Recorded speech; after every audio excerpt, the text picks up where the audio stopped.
Doon ka nga! Lumayas ka rito! Ako talaga ginagalit mo ano? Wala akong pakialam sa gaba na yan. Hanggat wala akong ginagawang masama sa kapwa ko, hindi ako matatakot dyan sa mga sinasabi mo. Hindi pa pala masama ang ginagawa mong to? Hindi ka man lang tumutulong sa mga taong may pangangailangan kahit na ikaw tong mas nakakaangat? Tingnan na lang natin. Alam ko na may kalalagyan din yung kasamaan ng ugali mo. Ikaw tong pinagpapala pero ikaw tong nagdadamot sa kapwa mo? Hintayin na lang natin na gabain ka rin at wag na wag kang hihingi ng tulong sa akin kahit na kailan. Dahil kahit na lumuhod ka rin sa harapan ko, hindi kita tutulungan. Kanino nga ba dapat ibinibigay ang simpatya? Sa taong nangungutang o sa taong inuutangan? Sa tuwing gipit ang buhay, madalas ang takbuhan ay ang mga tindera sa tindahan. Mga tahimik na saksi sa bawat paghihirap ng kapitbahay, kaibigan o kakilala. Ganon din ang kwento ni Donna at Maricris, kung saan ang isa sa kanila ay dadaan sa madilim na yugto ng kanilang buhay. Sa paggamit ng itim na kapangyarihan, magagawa nga bang bayaran nito ang lahat ng paghihirap o baka lalo lang nitong ilubog ang buhay sa mas matinding dusa at pagkakasala? Babe, may nakita na akong agency. Doon ako magpapasa ng resume ko para makapagtrabaho na ako. Mabuti na lang talaga dala ko lahat ng requirements ko. Salamat naman. Sana nga makapagsimula ka na kaagad. Wala na tayong ipambabayad sa upa next month. Itong pera na naiwan sa akin, ipapambili ko ng bigas para may maisaing ako sa mga susunod na araw. Tapos pagkain pa ni Bia. May pera pa naman ako rito. Titipirin ko na lang to para may panggastos ako. Malapit lang din naman yun. Isang sakay ng jeep. Sakto na ba yan pambili ng pagkain mo? Papabaunan na lang kita bukas para hindi ka na gumastos. Magdala ka na rin ng tubig ha. Panigurado, mahal ang benta ron. Ang bait talaga ng misis ko. Hayaan mo, kapag nakahanap na ako ng trabaho, makakabawi rin ako sa'yo. Magagawa ko rin ang mga pinangako ko sa'yo. Mahal na mahal ko kayo ni Bia. Kayo ang buhay ko. Sus, ayan ka na naman. Ayaw mo yatang nilalambing kita eh. Hay nako, hindi pa ako tapos maglaba. Huminto lang ako dahil bibili ako ng uulamin natin mamaya. Sandali lang. Huwag kang maingay, baka magising si Bia. Hindi ko na naman matatapos ang ginagawa ko. Nagpatuloy sa paglalambing ang lesbiyanang si Reng sa kanyang nobya. Ngunit nagpumilit ito na kumawala sa kanya. Nagpunta si Donna sa nag-iisang tindahan na malapit sa kanila.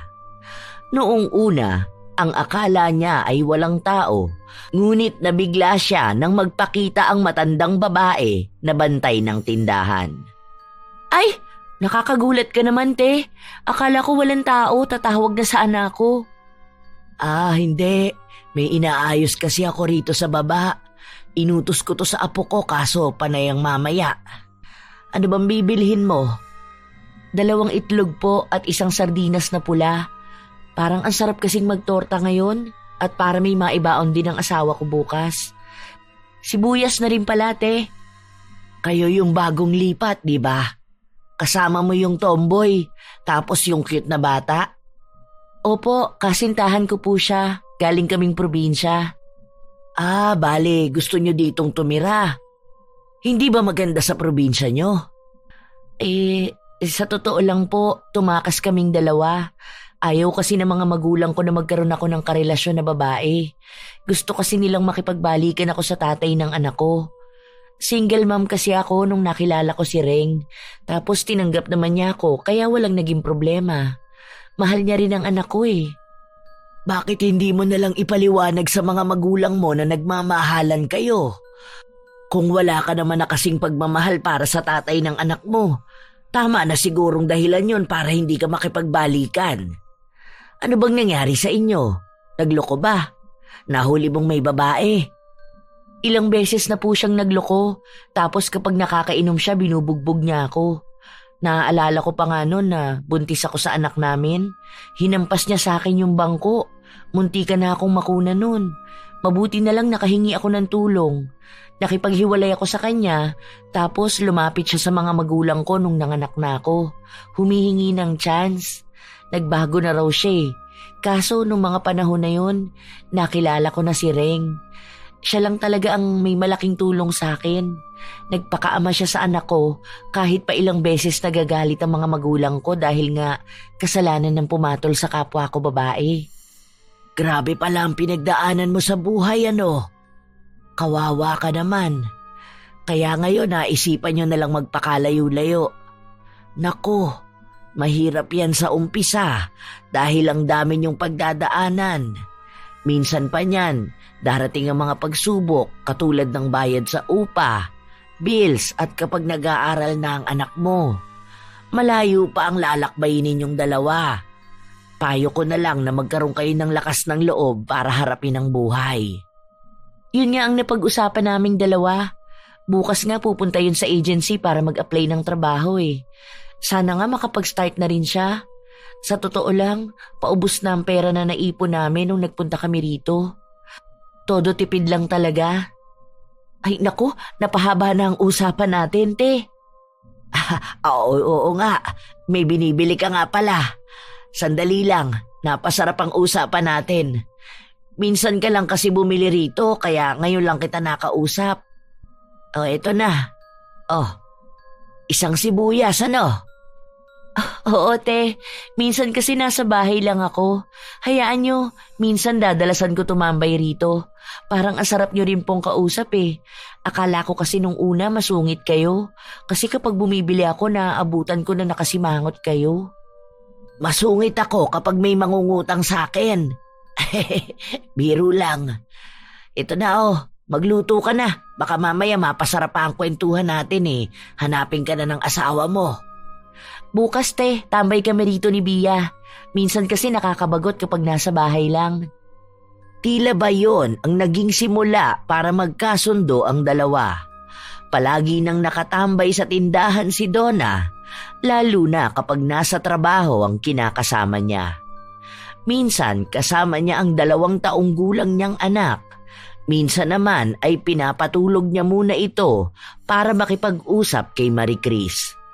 Madalas kasi nakapagkasama ang bata sa tindahan kung ano-anong pagkain ang itinuturo. Nagbibigay naman ng merienda si Marie Chris pero nakakaramdam na ng hiya si Donna. Katulad ng araw na ito, tulog si Bia kaya siya lang ang nakatambay sa harapan ng tindahan. Nagkakilala po talaga kami ni Reng nung nasa center ako. Sinamahan niya noon ang barkada niya tapos wala akong masakyan pa uwi. Paano yung last money ko na ipambili ko ng pagkain ng anak ko? Alam niyo naman ng mga bata, di ba? Kapag gusto nila ng pagkain, iiyakan ka talaga. Ang akala ko nga nun maglalakad kami pa uwi hanggang sa nag-offer sa akin si Reng na ihatid ako. May dala kasi siyang tricycle. Hindi ko alam kung sa barkada niya ba yun, pero yun ang ginamit niya para maihatid kami sa bahay. Ang ibig palang sabihin, wala pa palang 1 taon kayong nagsasama tapos nagtana na kayo. Mag-1 taon pa lang sa susunod na buwan. Nung una wala talaga kaming balak na tumakas at magpakalayo-layo. Kaso nagbanta na ang tatay ng anak ko na kapag hindi raw ako nakipagbalikan sa kanya, papatayin niya kami. Tapos sa mga magulang ko naman, kinukonsinti pa nila yun. Ilang beses na ako nakarinig sa kanila, panay pa sila mura sa amin kapag magkasama kami ni Reng. Siyempre nasasaktan ako kapag ganun sila makitungo sa kinakasama ko. Mabait kasi si Reng, sa totoo lang te. Naniniwala kasi ang mga magulang ko na dapat buo ang pamilya ng anak ko. Dahil sa huli raw, si Bia ang mahihirapan kapag walang tatay. Sa kakasalanan ng makipagrelasyon sa kapwa babae. Alam mo, sa totoo lang, naaawa ako sa'yo. Yung bunso ko kasing anak, ganyan din sa'yo. Naanakan siya ng dati niyang nobyo. Kaso lang naghiwalay sila dahil nagloko yung lalaki. Tapos ngayon ang kasama niya, ganyan din kay Reng. Mabait na bata naman yun. Mapagmahal din at maalaga. Kaya walang problema sa akin. Hanggat tanggap at mahal niya ang anak at apo ko, tanggap namin siya. Hanggang ngayon sila pa rin ang nagsasama. Yun nga rin po ang gusto ko marinig sa mga magulang ko. Kaso mas iniisip nilang kahihiyan eh. Ewan ko po ba? Basta sa ngayon ang alam ko lang na ibibigay naman ni Reng ang pagmamahal na hanap ko. Kahit nga ang anak ko parang anak na rin talaga niya. Ni minsan nga hindi niya pinaramdam na anak ng iba si Bia. Sobrang swerte ko na sa kanya. Kaya pala parang ang gaan ng loob ko sa'yo kasi sa'yo ko nakikita ang bunso kong anak. Ayan tuloy, parang anak na rin kita. Nasaan na po ba ang mga anak niyo? Saka ilan po ba sila? 3 ang anak ko. Yung panganay namatay na. Tapos yung pangalawa, nasa Samar kasama ang pamilya niya. Yung bunso ko naman nasa Pasay. Bibihira lang yung nagpupunta rito. Ang madalas ko talagang kasama ay ang apo ko, yung anak ng panganay ko. Kaya po pala minsan nababagot kayo kasi wala kayong gaanong kausap. Ay oo, sinabi mo pa. Kasi itong apo ko iba ang gusto sa buhay. Alam mo naman ang mga kabataan ngayon, panay sa social media. Tinuturuan nga ako kaso sabi ko, matanda na ako para dyan. Kaya dito na lang ako palagi nagbabantay sa tindahan. Minsan may mga nakakausap na bumibili. Ayan, katulad mo. Sa akin po kasi bagong kwento. Sa kanila kasi matagal mo nang narinig. Ay, oo, ayan nga, isa pa yan. Kahit kwento ng mga anak nila, alam ko na. Nasusubaybayan ko ba naman magsilaki? Siguro may bago lang akong naririnig na kwento kapag may mga chismis. Alam mo naman, minsan dito sa tindahan ko ang tambayan nila. Kapag buntis daw ang anak ni ganito, ako unang nakakaalam kasi naririnig ko sila. Ikaw po palang nakakaalam ng mga kwento-kwento rito sa atin, ano? Wala naman po bang chismis tungkol sa akin? Baka mamaya may mga naikukwento na po pala sila tungkol sa akin, lalo na yung mga kapitbahay namin. Wala naman akong naririnig. Bago ka pa lang naman dito hindi pa alam ng ibang tungkol sa'yo. Pero hayaan mo sila. Minsan kasi ang mga chismis na yan, gawa-gawa na lang nila. Sa tanda ko ba namang to, mabilis pa ba ako magpapapaniwala sa mga bagay-bagay? Oo, gusto kong may nakakausap para iwas na rin sa bagot. Pero kapag may mga siraan ng tao, ayoko ng ganyan. Malapit na palang gumabi, baka umuwi na si Reng. Sige te, uuwi na muna ako ha, para makapagluto na rin ako. Bukas na lang tayo ulit mag-usap. Bagong kaibigan ang natagpuan ni Donna sa lugar na nilipatan nila. Nakakatulong din kasi sa kanya na magkaroon ng ibang tao na pwede niyang makausap dahil ang iba nilang mga kapitbahay ay abala rin sa buhay at wala ng oras na makipagpalitan ng mga kwento. Si Marie Chris lang din naman ang nagbibigay ng oras at simpatya sa mga kwento niya. Kinabukasan, maagang nagising ang dalaga. Ipaghahanda niya sana ng babaunin ang kinakasama nang napansin niyang mas nauna pa palang bumangon si Reng. Dahil wala ito sa higaan nila, kaya agad din siyang lumabas kung saan nakita niya ito sa kusina. Bakit ang aga mong nagising? Ako pa naman sana ang magluluto niyan, tapos saka na lang kita gigisingin kapag maliligo ka na. Kanina pa ako gising, hindi na nga ako nakatulog Kaya nga naisip ko na ako na lang ang magluluto. Halata kasing pagod ka, tapos palagi ka pang puyat. Sige na, magpahinga ka na muna, ako na rito. Ikaw nga ang dapat magpahinga, kasi ikaw ang nagtatrabaho rito. Ako, pwede naman ako matulog pa mamayang tanghali kapag pinatulog ko si Bia. Oo nga pala, hindi kami sasahod mamaya. Sa Lunes pa raw maibibigay ang sahod namin Kasi nagkaroon ata sila ng problema sa agency. Basta lahat kaming bago, delay ang sahod. Hala, paano kaya yan? Wala na tayong bigas.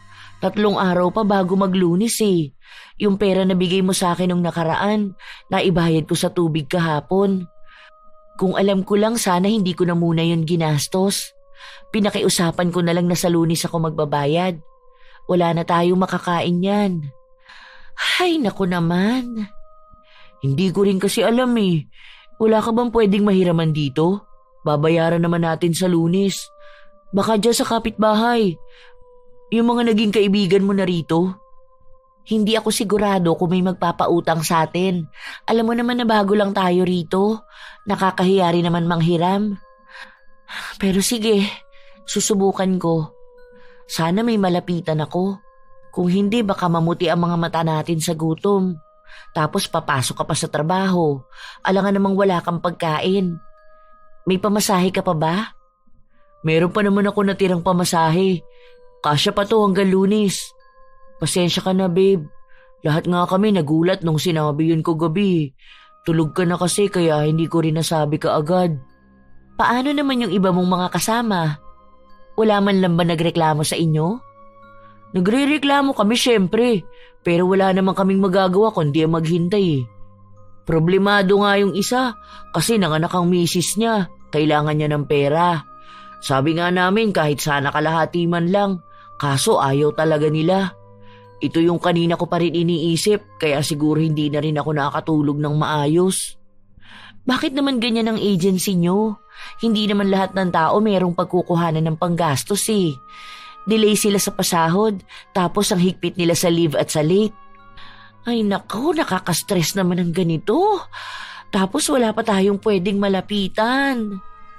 Kahit naman anong isipin ni Donna, wala na siyang magagawa.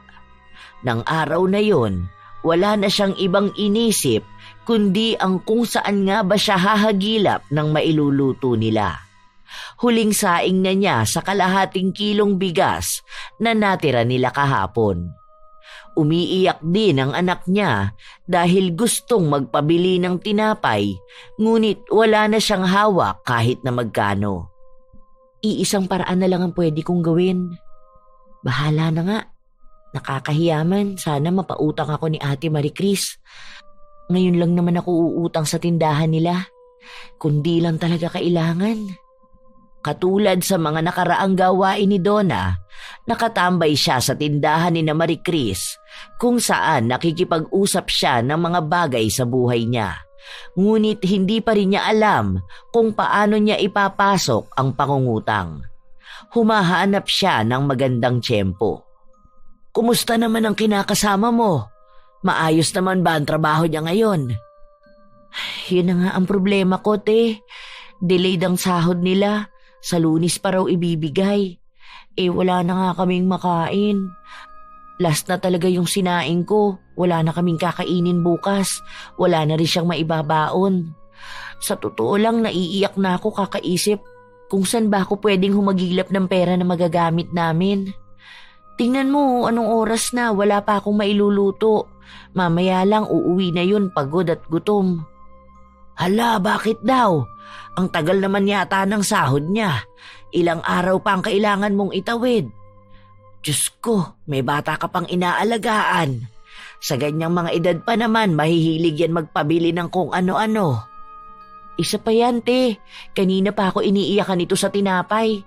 Mabuti na lang nagbigay kanina si Mang Rolly. Ayan, nanahimik. Ang ligalig pa naman ng batang to kapag may gusto. Kanina nga gusto ng Yakult, kaso napakiusapan ko pa. Ang sabi ko sa kanya, saka na lang kami bibili kapag pumunta kami sa palengke. Buti, walang topak. Mas nakakatulig sa utak kapag may batang umiiyak, tapos ang dami mo pang iniisip. Anong oras ba makukuha ang sahod ni Reng? Mga 6:00 pa yun, te, kapag nakauwi siya. Sa totoo nga, te, nahihiya ako magsabi sa'yo eh.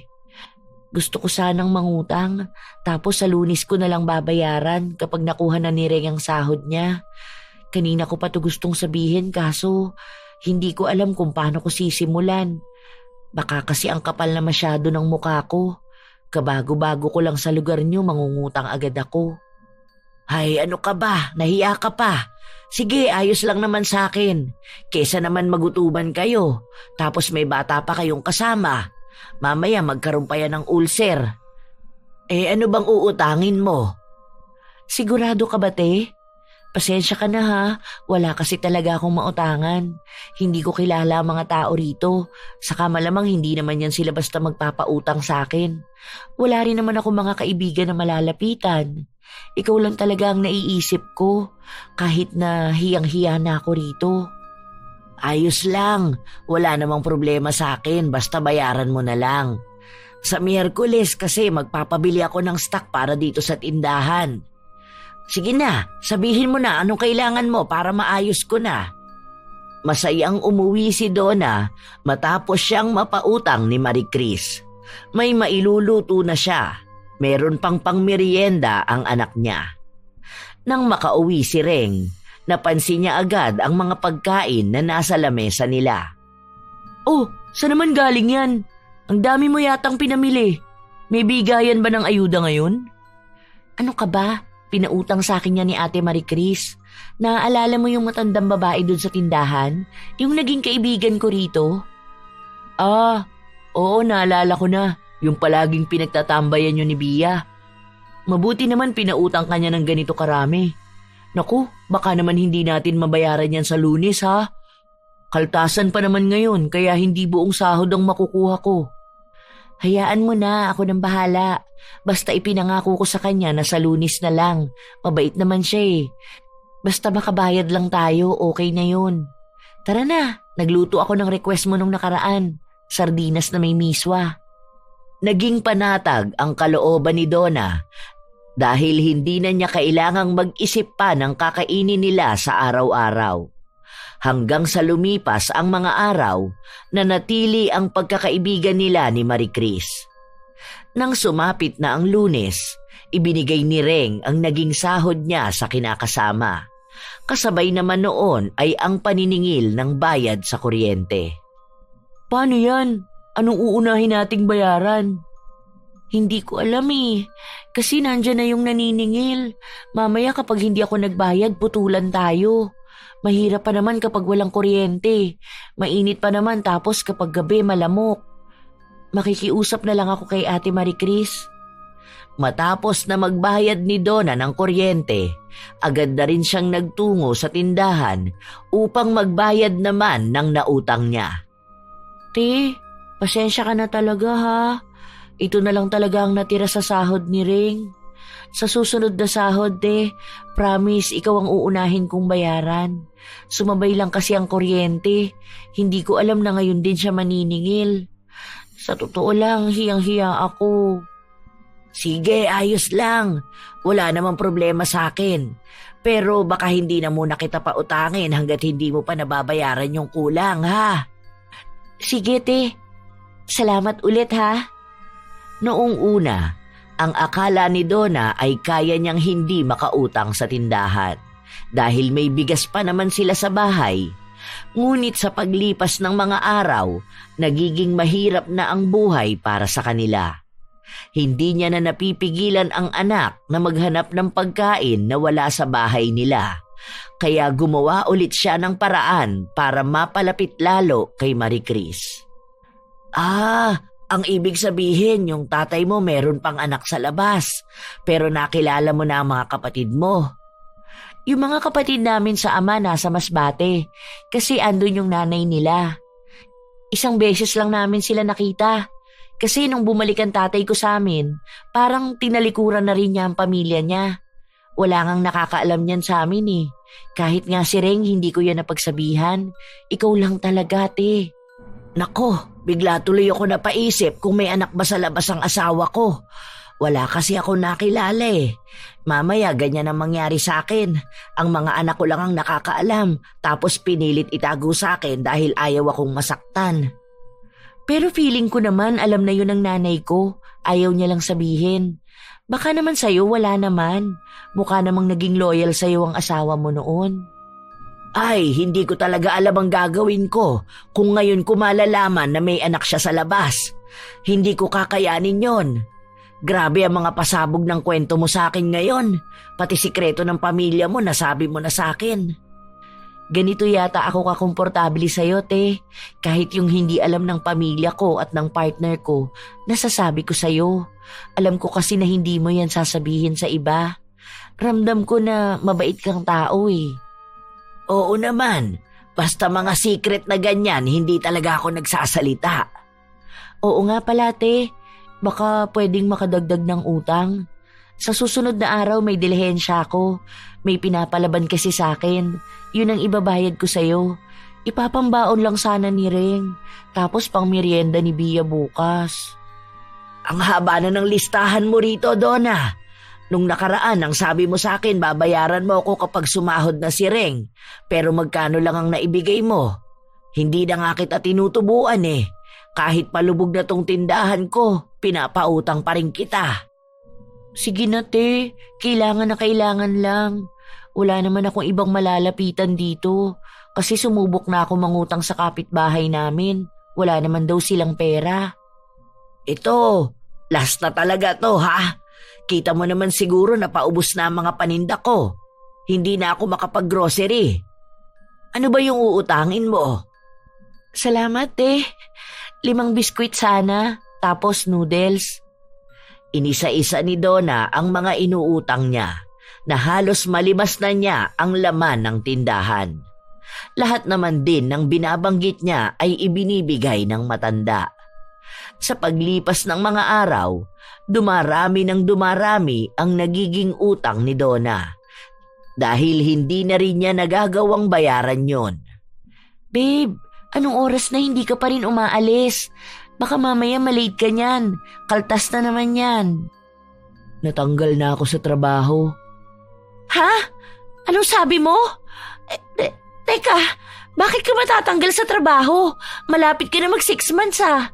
Akala ko bang sabi mo magiging regular na kayo? Hindi ko nga alam kung anong nangyari.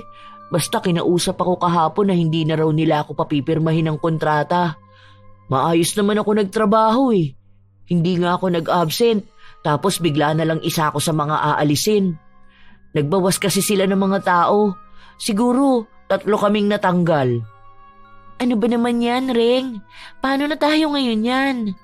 Anong sabi sa agency? Wala na bang ibang pwedeng pagpasahan? Hindi pwedeng matenga tayo ng ganito. Wala tayong kakainin. Tapos bayaran na naman ang kuryente sa susunod na linggo. Hinahanapan pa nila ako ng mapapasukan ko. Yung iba kasi ayaw ng babaeng nakaboycott. Sana pala hindi na ako nagpagupit ng buhok ko. Grabe naman ang discrimination nila. Wala namang kinalaman niyang buhok sa magiging trabaho mo eh.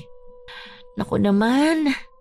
Diyos ko po, paano na kaya tayo nito? Sunod-sunod naman ang dating ng problema sa atin. Huwag ka mag-alala, makakahanap din ako ng trabaho next week. Tiis-tiis na lang muna tayo ngayon. Ano pa nga ba? Wala naman tayong magagawa eh. Iisip na lang din ako ng ibang paraan para makabayad ng bills. Ay, bahala na. Lumipas ang maghapon, walang ibang ginawa si Donna kundi ang magtanong sa mga kapitbahay nila kung meron ba sa kanilang nangangailangan ng labandera o di kaya ay tagalinis ng bahay nila. Ngunit lahat ng nakakausap niya ay tumanggi. 2 araw pa ang lumipas, wala pa ring nakukuhang balita si Donna tungkol sa paghahanap ng trabaho ng kinakasama niya. Bakit mainit ka, nak? Nilalagnat ka ba? Ay, Diyos ko po. Huwag ka namang magkasakit, anak. Tapos wala na palang bigas. Last na pala yung sinaing ni Reng. Hindi man lang sinabi sa akin. Aligaga si Donna sa mga nangyayari. Pinatulog niya ang anak na masama ang pakiramdam dahil wala naman siyang gamot. Hindi niya ito mapainom. Hindi pa rin kumakain ang bata dahil ibang pagkain ang hinihingi ng anak niya. Noong una ay nag-aalangan pa siya kung lalapitan niya si Marie Chris, ngunit yun na lang ang nag-iisang tao na maaari niyang malapitan. Hindi talaga kita mapapautang, Donna. Mag-isip ka na lang ng ibang paraan o kaya mangutang ka naman sa ibang tao. Kung hindi mo na talaga kaya, baka pwede ka namang manghingi sa mga kamag-anak mo. Hindi ka naman siguro matitiis ng mga yon. Lalo na kailangan din ng anak mo. Sige na, te. Kahit na ipapangkain lang namin hanggang sa susunod na araw. Walang-wala na talaga kami. Saka yung ipapangkain sana ng anak ko. Naaawa na ako sa kanya eh. Panay na ang iyak. Promise, te, mababayaran din kita. Ayokong magpautang. Umalis ka na rito sa tindahan ko. Kahit pa maghapon ka riyan, wala akong maipapautang sa'yo. Maawa ka na, te. Nakikiusap ako sa'yo ng maayos.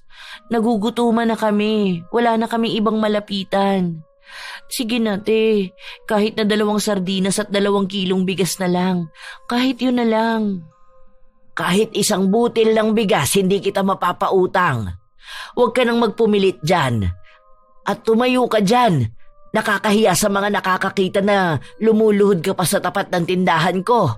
Hindi maganda yung ginagawa mo sa negosyo. Umalis ka na rito. Huwag ka nang babalik sa tindahan ko kung wala kang ibang inatupag kundi ang umutang. Mangilang beses pang nagmakaawa si Donna. Ngunit katulad nga sa sinabi ni Marie Chris, hindi siya nagpautang. Bigo si Donna nang makauwi sa bahay nila. Habang naroon din si Reng na nagbabantay sa bata. Ang natitira nilang pagkain ay pinagkasya nila ng araw na yon. Nakadiskarte si Reng ng kaunting pera na pinambili nila ng gamot para kay Bia.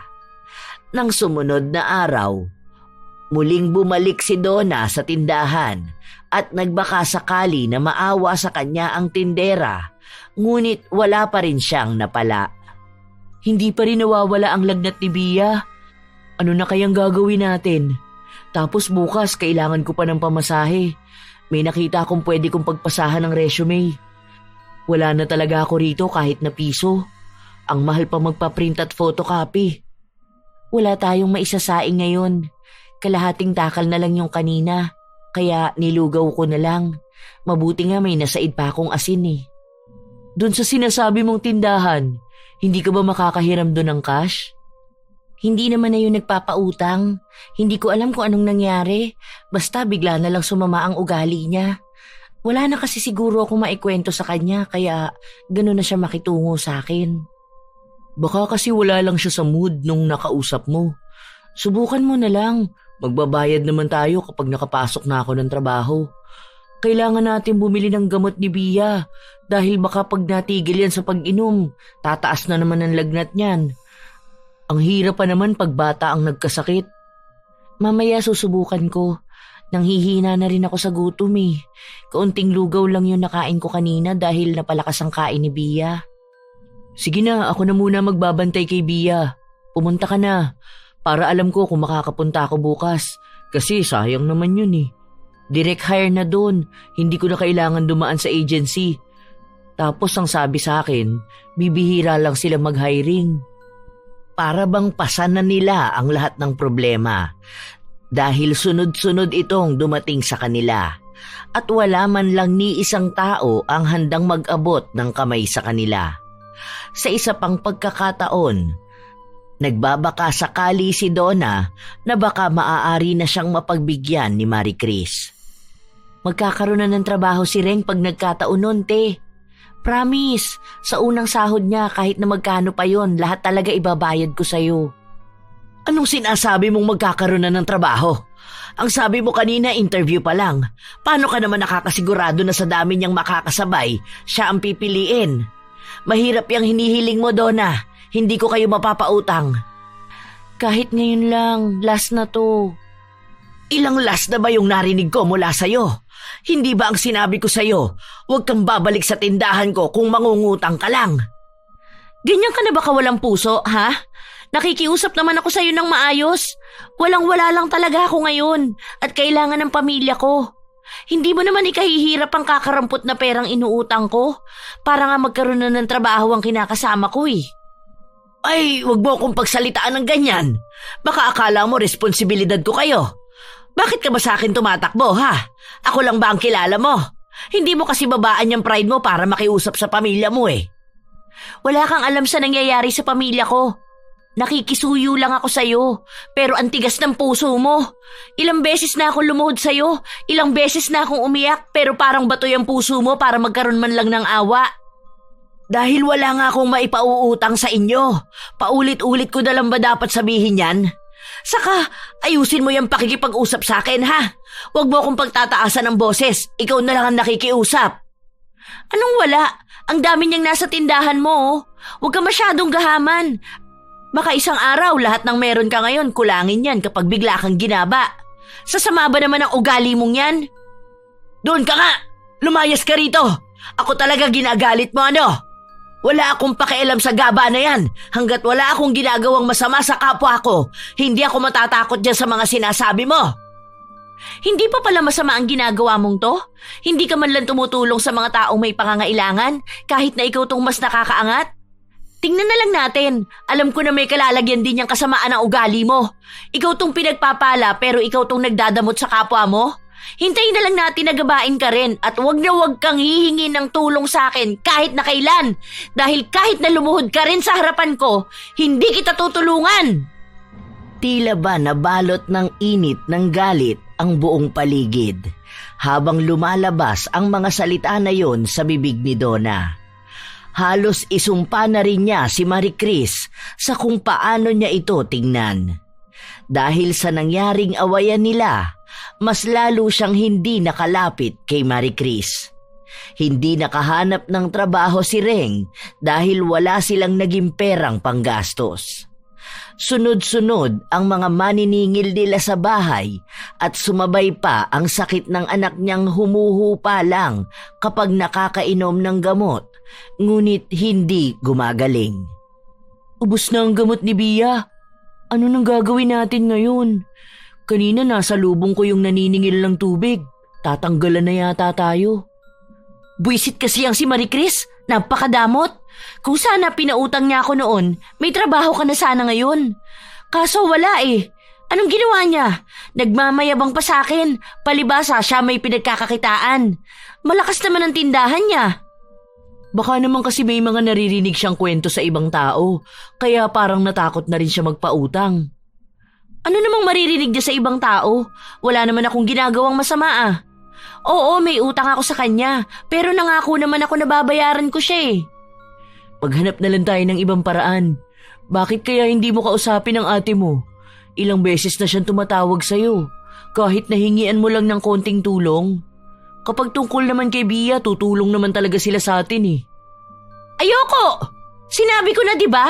Na simula nung umalis tayo sa kanila, hindi ko na sila kakausapin kahit anong mangyari. Kaya naman natin 'to eh. Mabubuhay naman tayo ng walang tulong galing sa kanila. Baka kapag nalaman nilang ganito ang nangyayari kay Bia, sisihin nila ang desisyon na ginawa natin. Hindi naman yan ang ibig kong sabihin. Ang iniisip ko lang din naman ay ang kapakanan ng bata. Kawawa naman si Bia. Dapat nga puputulan tayo ng kuryente ngayon. Kaso nakiusap ako dahil nga may sakit ang bata. Buisit kasi ang si Marie Chris eh. Siguro masaya yan na nagkakaganito tayo. Akala ko noon mabait siya. Tapos sinasabi niya pa na parang anak ang tingin niya sa akin. Ngayon alam ko na kung bakit mag-isa yan sa buhay. Kasi nga masama ang ugali niya. Dati nagtataka ko bakit parang wala silang kaibigan. Lalabas din pala ang tunay niyang ugali. Huwag mong isisi sa ibang nangyayari sa atin. Mabuti nga napautang ka niya noon kahit na bago lang tayo rito. Hindi niya kasalanan kung bakit hindi ako nagkaroon ng trabaho. Wala naman kasi talaga tayong pera. Huwag mo na nga siyang ipagtanggol. Maraming pera yun. Magtatayo ba siya ng tindahan kung wala siyang pera? Hindi naman, di ba? Palagi pang puno ang tindahan niya. Nag-iipit lang yun ng pera kasi madamot siya. Ewan ko na lang sa mga susunod kung anong mangyayari sa kanya. Baka yung ginagawa niyang pag-ipit ng pera at pagiging madamot magpautang, magbubunga yun lahat. May maibabayad na siya, fully paid kapag ibuburol na siya. Kung ano-anong salita na lamang ang lumalabas sa bibig ni Donna. Sa tuwing naiisip niya ang kinalalagyan ng pamilya niya dahil sa kahirapan, hindi niya mapigilan ang sarili na sisihin si Marie Chris. Maaari daw magkaroon ng malaking pagbabago sa buhay nila kung nagpautang lang siya noong araw na kailangan ni Reng ng pera para makapag-apply sa trabaho. Lumipas ang ilan pang mga linggo, tuluyang naputulan ng tubig at kuryente ang dalawa. Nakakadilihensya si Reng ng pagkain nila, ngunit kailangan nilang tipirin dahil pinambibili rin nila ng mga pangangailangan ni Bia. Isang araw, habang naglalakad si Donna, nasa lubong niya si Marie Chris na naglalakad papunta sa bahay nila. Oh, ano nangyayari sa'yo? Hindi ka na yata makalakad. Siguro sa sobrang sama ng ugali mo, hindi na kinakaya ng paa mo makapaglakad ng diretso. Matagal na akong ganito maglakad. Nag-exercise lang ako dahil palagi ako nakaupo sa tindahan. Sus! May paawa pa dyan sa boses mo. Ikaw nga tong walang awa sa amin. Gulat ka, buhay pa kami? Kasi mahal kami ng Diyos, kaya nakakaya naman mag-survive araw-araw. Mabuti naman. May trabaho na ba si Reng? Siguro naman pwede na kayo magbayad ng utang nyo. Magsisimula pa lang siya ng trabaho, kaya sa susunod bababayaran na rin kita. Huwag ka mag-alala, hindi ka namin tatakbuhan kung yan man ang kinakatakot mo. Masyado kang sumasamba sa pera eh. Akala mo yata lahat dito sa mundo pera lang ang makapangyarihan. Hayaan mo, uunti-untiin ka naming bayaran. Mabuti naman makakabayad na kayo. Ilang buwan na yung utang nyo ah. Kung hindi pa kita nasa lubong at siningil, hindi mo pa maaalala. Grabe talaga no? Sukdulan na yung kasamaan mo. Bumabawi pa lang kami sa paghihirap. Kung maningil ka, akala mo naman kaparehas mo kaming humihiga sa salapi. Naku, masama na yan, Marie Chris. Matanda ka na. Sana naman nagbabago ka na. Isipin mo rin naman yung mga tao sa paligid mo na naghihirap. Masama yung ganyan. Hindi ba ang sabi nga, ang nagpapakataas ay ibinababa at ang nagpapakababa ay itinataas? Ingat ka, baka sa susunod mas malugmok ang buhay mo. Hindi na naghintay pa si Donna na magsalita si Marie Chris. Agad na rin siyang umalis. Makalipas ang 1 linggo, hindi na masyadong makalabas si Marie Chris dahil nahihirapan na rin siyang itapak ang paa niya. 5 taon na simula noong nagkaroon siya ng sakit sa paa. Ang sabi ng doktor ay dulot ito ng naipit na ugat. Apo, pakikuha nga muna ang gamot ko. Naku, ang sakit ng paa ko. Parang may kung anong tumutusok. Hindi naman ito ganito kahapon. Gusto niyo po bang tawagan ko si tita? Para sana madala ka na sa doktor? Hindi na, kaya ko na ito. Gamot lang naman ang kailangan dito eh. Pero ilang araw na po kayong hindi nakakalakad. Dati hindi naman po yan ganyan eh. Kahit na nahihirapan kayo, na itatapak nyo naman po yan. Hihilutin ko na lang po ang paa nyo. Baka kailangan lang niya ng masahe. Salamat, apo ko. Pasensya ka na ha. Naging dagdag pa ako sa pasanin mo rito. Ang bata-bata mo pa, nag-aalaga ka na ng tulad ko. Nangako naman po ako sa inyo noon na hindi ko po kayo iiwan. Hindi nyo rin naman po kasi ako pinababayaan eh. Kayo po ang nagpapaaral at nag-aalaga sa akin. Gusto nyo po ba na magpahinga na muna kayo? Isasarado ko po muna tong tindahan. Wag, dito lang ako magbabantay. Hindi tayo pwedeng magsara ng tindahan dahil baka wala tayong kitain ngayong araw. Bayaran ng bills next week, hindi pa kumpleto ang naiipon kong pera. Tapos malapit na ang pasukan nyo, wala ka pang gamit. Nakaupo lamang si Marie Chris habang nakakaramdam ng sakit sa paghilot ng kanyang apo. Nais niyang magpahinga, pero mas iniisip niya ang mangyayari sa kanila kung hindi siya magbebenta. May iilang mga tao pang hindi bayad ang utang, kaya hindi siya makabili ng mga bagong paninda. Sa oras na maubos ang laman ng tindahan niya, malamang ay mapipilitan siyang magsarado. Kapag nangyari yun, mawawala na rin ng sustento ang apo na pinapaaral niya. Hindi na kasi kaya ng ina ni Ivan na paaralin siya, kaya kinuha na lang siya ni Marie Chris. Ayaw rin umasa ng matanda sa mga anak niya dahil may kanya-kanya na silang pamilya. Ang nag-iisang kabuhayan na lang na inaasahan niya ay ang tindahang naitayo niya gamit ang huling pera na galing sa namayapa niyang asawa. Lumipas pa ang mga araw na natili ang sakit ni Marie Chris na dahilan upang hindi na talaga siya makatayo. Habang mag-isa si Marie Chris sa tindahan, nagpakita sa kanya si Donna. Ano? Magkano ba ang utang namin sa'yo? Pwede bang magbayad muna ako kahit nakalahati? Ito lang ang kinaya ng sahod ni Reng eh.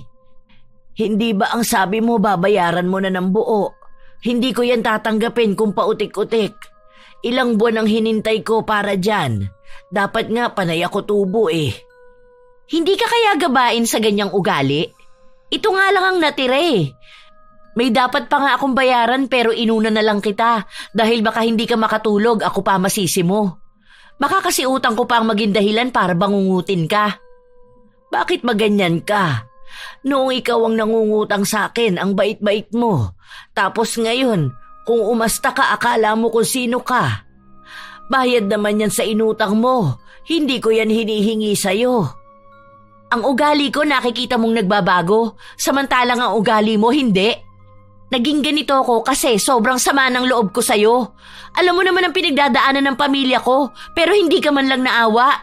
Kahit na lumuhod ako sa harapan mo, parang wala lang. Dahil hindi lang naman ikaw ang may pangangailangan. Hindi mo kasi maintindihan ang punto ko bilang ako ang nagpapautang.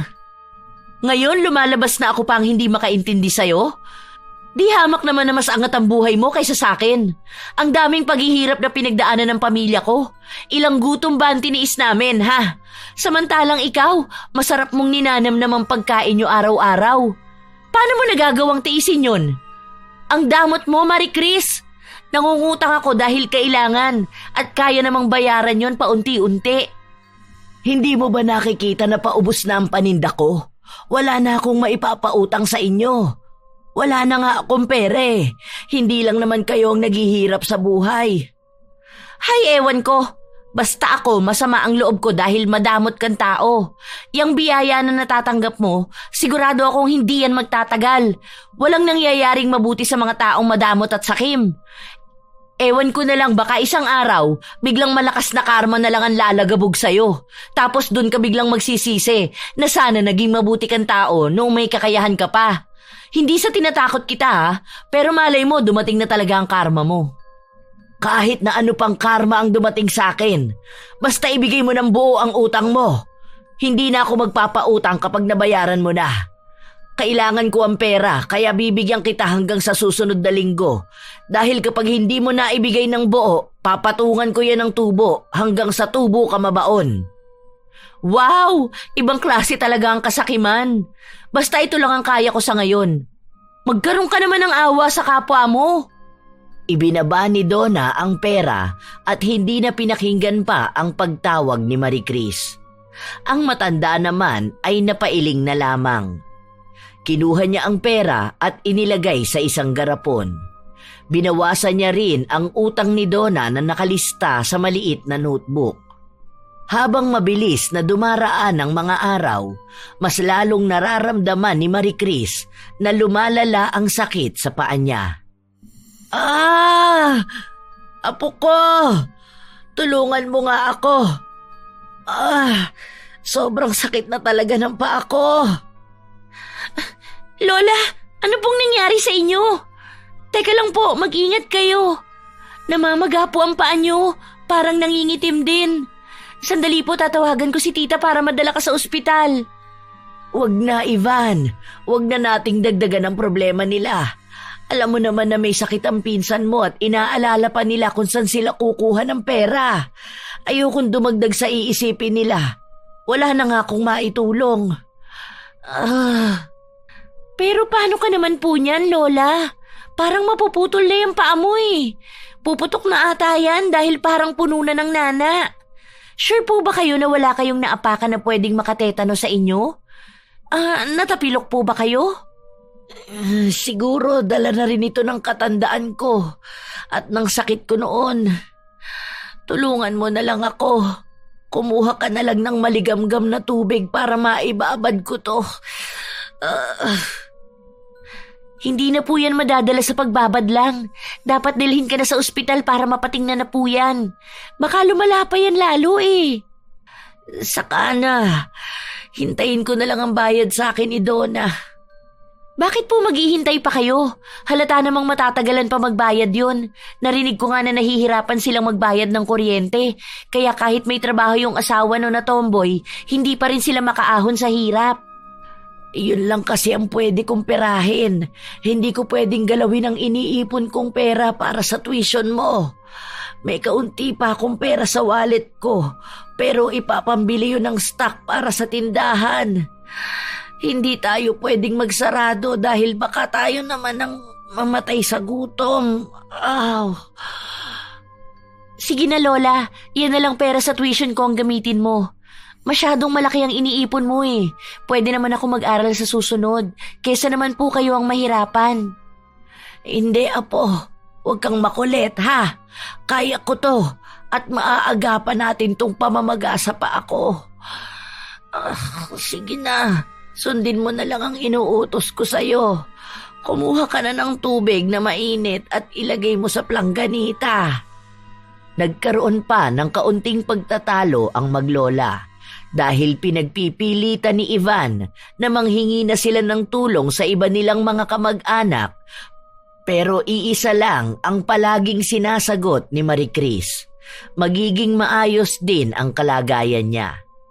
Nang umagang yon, mas lalong nakaramdam ng sakit ang matanda.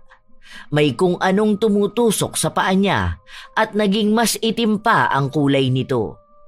Nahihirapan siyang iangat ang paa niya nang walang tulong ni Ivan. Magpunta na lang po kaya tayo sa center. Kailangan talaga matingnan yan, La. Saka na lang. Magbukas ka na ng tindahan tapos tulungan mo kung tumayo. Magbabantay na lang ako ng tindahan kaysa mag-aksaya ng pera sa doktor. Hirap na po kayo eh. Naaawa na ako sa nangyayari sa inyo. Tapos wala kayong ibang iniintindi kundi ang tindahan nyo. Maawa rin naman po kayo sa sarili nyo, La. Ilang beses ko ba sasabihin sa'yo, Apo, na kaya ko naman. Kapag wala tayong naging benta, tayo naman ang mahihirapan. Lalo ka na. Itong tindahan lang natin ang nag-iisang kabuhayan na meron tayo. Ito ang sumasalba sa atin sa gutom at sa kahirapan. Kapag napabayaan pa natin to, hindi ko na alam kung saan tayo pupulutin. Tulungan mo na lang ako kaysa panay ka reklamo dyan. Tapos mamaya panay naman utang lang ang gagawin ng mga tao. Kapag hindi mo pa pinautang, sila pang magagalit sa'yo. Lalo na po si Ate Donna, naiinis na ako sa kanya. Kung pwede ko lang sagutin yun eh. Huwag mo nang pakialaman pa ang problemang yon. Basta mag-aral kang mabuti ha. Ako na ang bahala sa'yo. Hanggat meron akong itinitinda, meron akong maipang susustento sa pag-aaral mo. Hayaan mo na ako. Kaya ko na ang sarili ko. Ikaw, bata ka pa. Marami ka pang pagdaraanan sa buhay. Magbukas ka na ng tindahan kaysa magdrama pa tayo rito.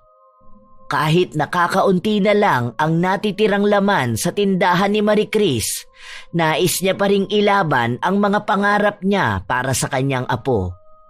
Nagpaalam si Ivan na aalis ng araw na yon dahil may aasikasuhin sa kanilang paaralan bago sila magsimulang pumasok sa susunod na linggo. Habang nakaupo ang matanda, pinapahiran niya ng ointment ang paa niya at marahan itong minamasahe. Napapapikit pa siya sa sakit kapag may nadadaanan siyang bukol. Dahil sa ginawa niya, hindi niya napansin na dumating si Donna. Bakit naman ganyan ang paa mo? Anong nangyari dyan? Ewan ko, baka namamagana dahil may ugat na namang naipit. Baka kamoy yan na yung karma mo. Balita ko, malapit na magsara tong tindahan mo ah. May bagong bukas na tindahan dun sa kabila. Malakas ang bentahan dun dahil nagpapautang. Hindi naman ako nakikipagkumpetensya sa kanila. Kung may maipapautang sila, di mabuti. Oo, ikaw kasi masama ang ugali eh. Ano ba ang masamang ugali para sa'yo, Donna? Yun bang hindi ka pinapautang? Kailan pa naging masama ang tumanggi sa kapwa nila, lalo na kung walang-wala rin siya? Oo, masamang tumanggi sa kapwa mo kung kailangan na kailangan nila. Katulad na lang ng ginawa mo sa akin noon. Hindi ba may kakayahan ka naman na pautangin ako, pero mas pinili mo na wag akong pakinggan? Nagmamakaawa pa ako sa'yo, pero wala ka naging kibo. Yung mga taong katulad mo ang matatawag na masama. Alam mo, Donna, halatang bata ka pa. Malayo ang edad mo sa edad ko. Kaya ang mga napagdadaanan mo ngayon ay parte lang ng buhay na pinagdaanan ko noon. Sana, Kapag nasa edad ka na katulad ko, maintindihan mo na hindi lahat ng taong hinihingian mo ng tulong ay kaya kang tulungan. Tandaan mo, sa mundong ito, hindi lahat ng tumatanggi sa pagtulong ay masama. Pare-pareho tayong may kwento. Lahat tayo may kanya-kanyang pinagdaraanan sa buhay. Kaya ang pagtanggi ng kapwa mo ay hindi palaging masama. Sus, pinapangaralan mo pa ako. Basta alam ko lang na masama ang ugali mo at kinakarma ka na ngayon. Kung sana tumulong ka lang sa amin nun, hindi sana kami nahihirapan bumawi ngayon. Sa'yo ko isisisi lahat ng nangyayari sa amin. Tila hindi nauunawaan ni Donna ang mga salitang sinabi sa kanya ni Marie Chris. Masama ang loob niyang umalis ng tindahan dahil sa mga oras na ito ay marami pa ring problemang kinakaharap ang pamilya nila. Nawala na naman ng trabaho si Reng kaya hindi na naman niya alam kung saan ba sila maaaring lumapit dahil ang perang ibinigay sa kanya, ibinayad niya sa kuryente. Bakit nakasimangot ka na naman dyan? Sinong hindi sisimangot? Nakita ko kanina si Marie Chris. Ayun, namamaga ang paa niya. Pero parang hindi man lang siya nahihirapan sa buhay niya. Nakakainis yun ah. Bakit ba galit na galit ka kay Ate Marie Chris? Wala namang malaking atraso sa iyo yung tao ah. Ikaw pa nga ang may kasalanan sa kanya eh. Akala mo ba hindi ko alam ang ginawa mo? Pinakulam mo siya. Ano ka ba naman, Donna? Kakaunti na nga lang ang pera na meron tayo. Ipinambayad mo pa sa mangkukulam. Siyempre, inis na inis ako sa matandang yun eh. Gaba na lang talaga sa kanya yun. Masama talaga ang loob ko kapag naaalala ko na hindi man lang siya tumulong sa atin nung panahon na nahihirapan tayo. Ano bang tingin mo sa kanya? Tingin mo ba obligasyon niya tayo? Donna, mag-isip ka ngang mabuti. Ikaw ang gumagawa ng masama sa kapwa mo. Tayo ang pumili ng buhay na to. Labas na siya sa desisyon nating magsama kahit na hindi pa natin kaya. Hindi porkit may kapasidad ang isang tao na tulungan tayo, obligasyon na nilang tulungan tayo. May buhay siya na hindi mo alam. May pinagdaraanan din siya na hindi niya sinasabi sa'yo. Ngayon ba sa kanya ka na kumakampi? Sige, siya ang pakisamahan mo. Basta ako, galit ako sa kanya dahil hindi niya ako pinautang nung nagugutuman tayo. Nung sinabi ko sa kanya na magkakaroon ka ng trabaho, anong ginawa niya? Inipit niya yung pera na kaya naman niyang ipahiram sa akin. Sarado ang isipan ni Donna sa mga salitang sinasabi sa kanya ni Reng. Mangilang beses siyang kinausap ng kanyang kasintahan, ngunit hindi niya ito kinikibo. Ayaw niyang tumanggap ng katotohanan dahil ang gusto niya ay sa kanila lang palaging kakampi si Reng. Ilang araw pa ang lumipas, hindi pa rin nakakahanap ng trabaho si Reng. Kasabay din nun ay ang balitang nangyayari kay Marie Chris. Alam mo na ba ang kalagayan ngayon ni Ate Marie Chris? Yung paa niya sobrang lobo na. Ang balita nga baka puputulin na yun eh. May sakit daw talaga si Ate Marie Chris noon. Yun ang iniinda niya kaya pala dati iika-ika siyang maglakad. Ngayon alam na niya kung paano maghirap. Narinig ko na yan. Isasarado na nga ang tindahan niya eh. Yung ipinagmamalaki niyang tindahan, bulok naman. Katulad niya na nabubulok na rin. Tapos dinagdagan mo pa ang sakit niya. Hindi mo ba talaga ipapatanggal ang kulam na ginawa mo sa kanya? Makonsensya ka naman sana, babe. Hindi naman kasalanan ng tao na naghihirap tayo ngayon eh. Bakit ba mas naaawa ka sa kanya? Wala kang trabaho ngayon. Bayaran na naman ang upa sa bahay. Tayo, kapag pinalayas dito, sa kalsada tayo pupulutin. Samantalang siya, andun, nakatira sa bahay na pag-aari niya. Malamang marami ang ipon. Gahaman ba naman sa mga tinda niya eh? Bumabawi lang ako. Bumabawi? Anong binabawi mo sa kanya? Ikaw nga itong may utang pa na hindi nababayaran. Makinig ka naman, babe. Bakit ba ayaw mong tanggapin na itong buhay natin? Tayo ang may hawak nito. Tayo ang nagdesisyon na umalis sa poder ng pamilya mo. Ang ibig sabihin, lahat ng nangyayari, tayo ang dapat managot. Saka ang taas ng pride mo eh. Ayaw mong humingi ng tulong sa mga kapatid mo. Tapos kapag naghihirap na, sa ibang taong walang kinalaman sa atin, dun mo isisisi lahat? Bakit ka ba nagagalit? Tayo ang magkakampi rito. Dapat ang mga sinasabi ko ang unahin mong intindihin. Kung sana tama ang ginawa mo. Kaso hindi eh. Hindi porket nakikita nating mas angat siya sa atin, yun na yung totoo. Alam mo bang nakausap ko ang apo niya? Naaawa na siya sa lola niya dahil ayaw magpagamot ni Ate Marie Chris dahil iniisip niya ang kapakanan ni Ivan na kapag ginamit niya ang pera na inipon niya, baka mawala na ng kinabukasan ng bata. Hindi mo alam yun, di ba? Kasi wala tayo sa sitwasyon nila. Ibang sitwasyon ang meron tayo. Isang sitwasyon na tayo ang pumili. Kaya wag mong isisi sa iba. Hindi ako naniniwala sa'yo. Masama ang ugali ng Marie Chris na yon. Kaya deserve niyang makulam hanggang sa mamatay siya. Sana lang, wag bumalik sa atin ang kamalasan na ginagawa mong to. Pangungulam ang ginawa mo. Itim na kapangyarihan pa rin na nagmamanipula dyan. Isang ihip lang ng hangin, mabilis tayong babalikan yan. Hindi nakinig si Donna. Ang mahalaga sa kanya ay ang malaman na naghihirap na rin si Marie Chris. Hanggang sa tuluyan ng nagsarado ang tindahan. Nawalan na ng kabuhayan ang matanda habang mas lalong lumalala ang sakit niya. Lahat ng paghihirap na pinagdaraanan ni Marie Chris ay siya namang tuwa na nararamdaman ni Donna. May kasama na siyang tao na naghihirap at mukhang mas nakakaramdam pa ng dobling hirap sa anumang pinagdaraanan niya. Sinadya niya na puntahan sa bahay si Marie Chris, hindi para maawa, kundi para matuwa sa kalagayan nito. Grabe naman, ang laki na pala ng ipinayat mo, pero palubo ng palubo yung paa mo. Kapag kaya tinusok natin yan ng karayom, sasabog kaya yan? Ate Donna, wag naman po kayong ganyan magsalita sa lola ko. Nakakainsulto po kayo ah. Sana hindi na lang kayo nagpunta rito kung ganyan kayo. Bakit? Hindi ba ako pwedeng magsaya na nakakakita ko ng taong kinakarma? Siguro ang dami na ring nagagalit sa lola mo. Ang damot kasi niyan eh. Hindi malapitan ng mga tao. Kaya ayan, maging siya hindi na rin makalapit sa iba. Mabait ang lola ko.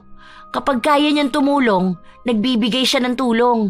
Masyado ka lang kasing palautang kaya kapag hindi ka napagbigyan, akala mo kalaban mo na ang lahat. Wala akong panahon makipagtalo sa bata. Basta ang alam ko, karma na yan ng lola mo. Hintayin mo na lang na mamatay siya dyan sa higaan niya dahil wala na rin naman siyang maipagmamalaki eh. Mabubulok na siya katulad ng mga paninda niyang pinagmamalaki at ipinagdadamot niya. Hindi na nagpakita si Donna matapos ang araw na yon. Basta ang alam niya lang kada araw na lumilipas ay palala ng palala ang kalagayan ni Marie Chris. Hanggang isang araw, nabalitaan niya na dumating ang bunsong anak ni Marie Chris at may kasama itong albularyo at ginamot ito mula sa isang klase ng mababaw na kulam. Sa takot na naramdaman ni Donna, kinausap niya ang mangkukulam na nilapitan niya, ngunit hindi na siya kinakausap nito. Buwisi talaga! Paano kung gumaling siya sa sakit niya? Makakabawi siya sa buhay. Ano naman kung makabawi siya sa buhay? Siya naman ang gumagawa ng paraan. Hindi naman niya yun ipinanghihingi ng tulong sa iba, lalong hindi niya tayo inaagrabyado. Yun na nga ang punto. Bakit hindi siya nagmamakaawa sa akin para patawarin ko siya? Hindi siya pwedeng maging masaya sa buhay. Hindi na kita kilala, Donna. Ibang klaseng inggit at galit na yan. Nagagalit ka sa pag-angat ng tao. Dahil umaangat siya habang tayo naiiwan sa pagkalugmok. Kasi hindi siya katulad mo mag-isip. Magkaiba kayo ng pananaw sa buhay. Sana yun ang mapagtanto mo. Sa paglipas ng mga araw, muli na namang nakapagbukas ng tindahan si Marie Chris. Hindi pa man maayos ang nangyayari sa paa niya, ay nakakabawi na rin siya ng lakas. Muling nagpunta roon si Donna upang tingnan ang kalagayan niya. Buhay ka pa pala? Sa awa ng Diyos, gumagaling-galing na ako. Hindi pa masyadong humuhupa ang maga sa paa ko, pero kahit na paano, nakakabawi naman na. Ang lakas mo pala talaga, no?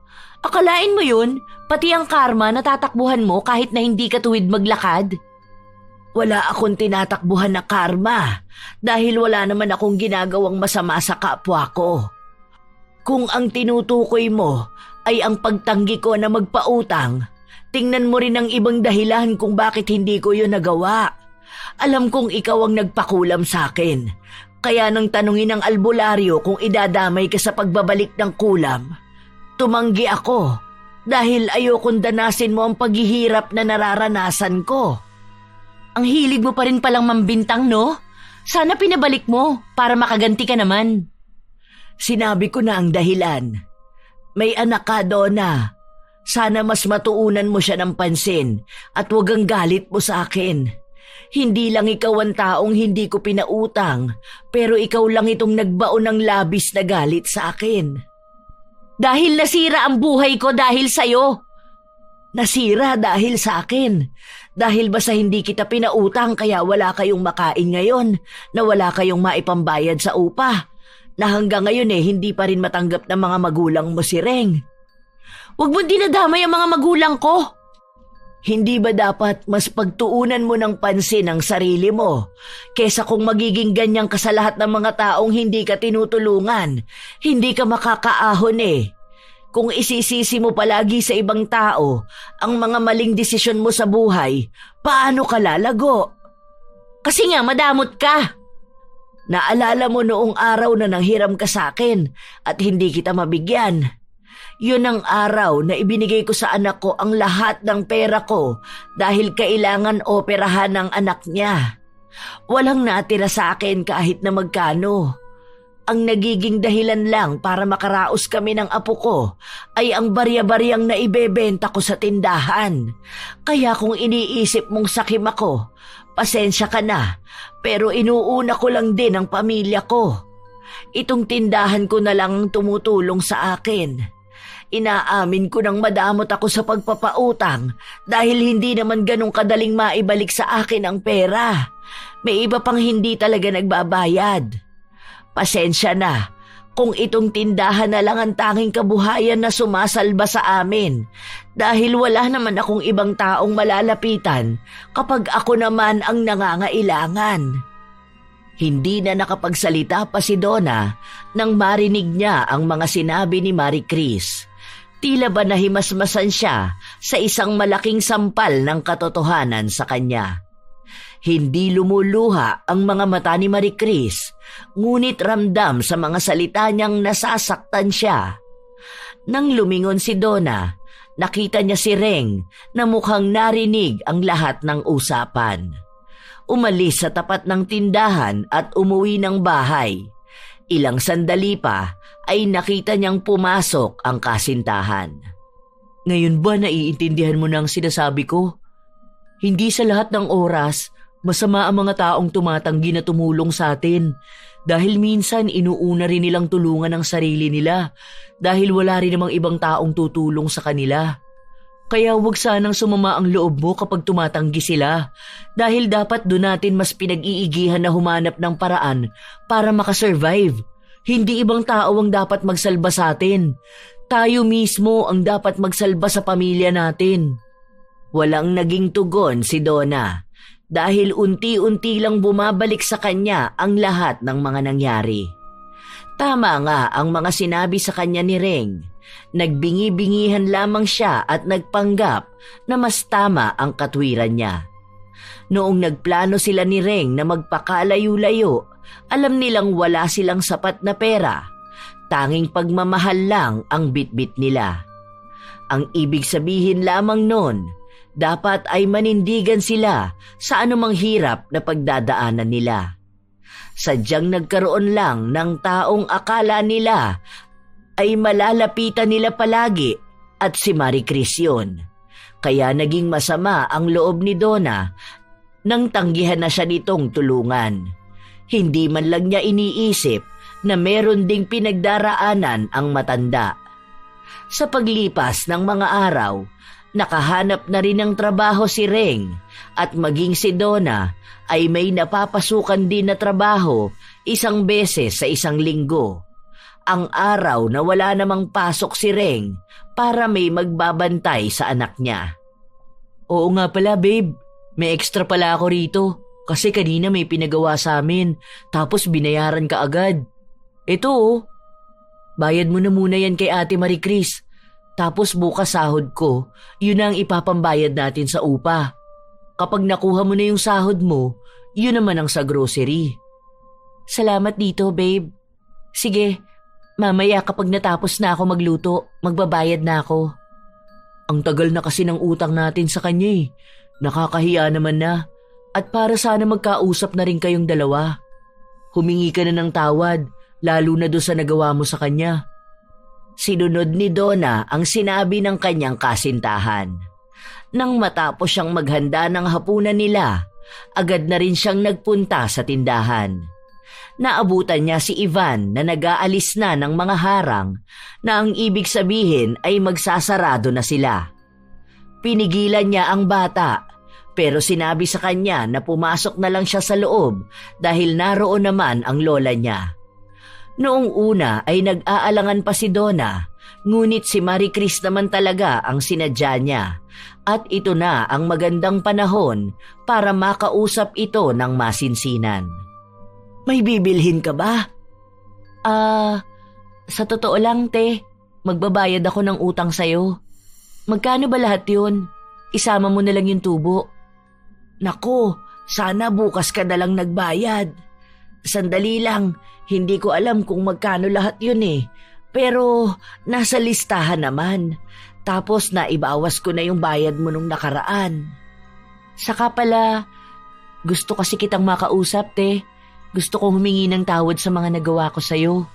Inaamin ko na sa sobrang galit ko sa'yo, mas inuna ko pang maghanap ng mangkukulam kesa maghanap ng solusyon sa problema ng pamilya namin. Kung sana yung pera na ibinayad ko sa mangkukulam na yun, ang perang ginamit ko para mabawasan ang utang ko sa'yo. Patawarin mo ko, te. Nagdagdag pa ako ng problema sa'yo. Ano ka ba? Wala na yon. Kahit naman hindi ka pa mag-sorry sa akin, napatawad na kita.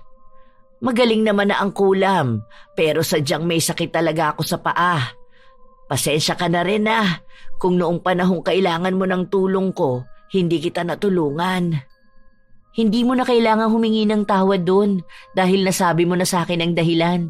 Sa katama naman ng mga sinabi sa akin noon ni Reng na hindi naman ibang tao ang dapat managot kapag naghihirap kami. Hindi mo kasalanan na hindi mo ko napautang, pero kasalanan ko na makaramdam ng sama ng loob. Ni hindi ko man lang inalam kung may pinagdaraanan ka rin ba sa buhay. Hayaan na natin yung mga samaan ng loob na yan. Halika na nga, baka mamaya makalimutan mo na naman akong bayaran. Nagtawanan ang dalawa na para bang katulad kung paano sila tumawa noong mga panahon na hindi pa nababahira ng galit ang usapan nila. Sa paglipas ng mga araw, unti-unting bumabalik ang sigla sa pag-uusap nilang dalawa. Kapag may oras, tumatambay si Donna sa tindahan. Siya rin ang tumutulong kay Marie Chris sa sakit na nararamdaman nito sa paa niya. Para bang nakahanap ng panibagong anak si Marie Chris at nakahanap naman ng ina si Donna na tanggap siya. Hindi nawawala ang paghihirap sa buhay ni Reng at Donna, pero habang tumatagal naman ay nakakagawa na sila ng paraan kung paano nila ito haharapin ng magkasama. Hindi man sigurado kung hanggang kailan nila pipiliin na magtago malayo sa mga kamag-anak ni Donna, pero sa mga sandali na yon ay ang pamilyang binuo na lang muna nila ang kanilang pagtutuunan ng pansin. Katulad ni Donna, maraming tao na tanging tindahan ang nagiging takbuhan kapag may mga pangunahing pangangailangan, lalo na kung wala silang hawak na pera. Nagiging mitya ito upang sumama ang loob nila kapag hindi sila napagbibigyan. Ngunit katulad ni Marie Chris na isang tao na ang barya-baryang kinikita na lamang sa tindahan ang pangunahing pinanggagalingan ng pantustos sa buhay, kaya hirap din silang magpautang. Hindi maiwasan na sa kanila nagagalit at pinagmumukha silang sakim. Ngunit sa huli, lahat ng tao ay mayroong pagkakaiba. Ang nangungutang at nagpapautang ay may kanya-kanyang kwento ng buhay. Lahat ay mayroong mga problemang kinakaharap.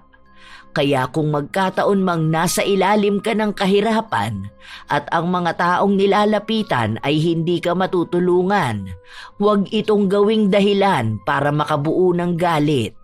Sa halip ay gawin itong inspirasyon para mas pag-igihan pang makaisip ng ibang paraan na tutulong sa iyo na marisolbahan ang problemang kinakaharap. Matutong tingnan ang ibang parte ng kwento at huwag hayaang galit ang maging dahilan upang makagawa palalo ng masama sa kapwa. Shout out sa masusugid na tagapakinig ng mga istorya ni Lola Telang. Felicidad Elegido, Jessica Ristigian, Arizona, USA. Panda Love 1137, Marisa Ancheta, Rosana Sambile, Aileen Barcial, Princess Aria de Peño, Candy Belila, David Romeo Madraga, Diana 013 ng Imus Cavite, Marita Lusong, Sami TV, Lourdes Ali, Rodelia Iliwiliw, Francisco Neng, Marlon Ortinez, Danilo Candido Jr., Angelina Ignacio, Trisha Garapan, Flordeliza Balugo, Maria Lee Nakagawa, Al San Jose ng Bacoor, Cavite, Amelie Manalang, Hadigia Matalam, Basanta Mila, Maylin Suela, Heli Borja ng Dasmariñas, Cavite, Wenya Roses Pepito, Leti Mendoza, Milagrosa Noriega, Alma Naong, Vivian Baterbonya, Dayan ng Australia, Siren Carmen, Meli K. Vlogs, Donita Rose Ursal, Mama Rochi at Ursal Family, Gerald Bandayril at Sofia Amorin, Joanne Co, Sonia S, Ive Brandares, Giselle Yare, RV Tiong, Vicky Yabut, at ang dalawa sa mga top commenters ng ating channel, si Cheryl Bronyosa at Marie the Lightworker. Ito ang inyong Lola Telang. Maraming salamat sa inyong pakikinig, mga apo.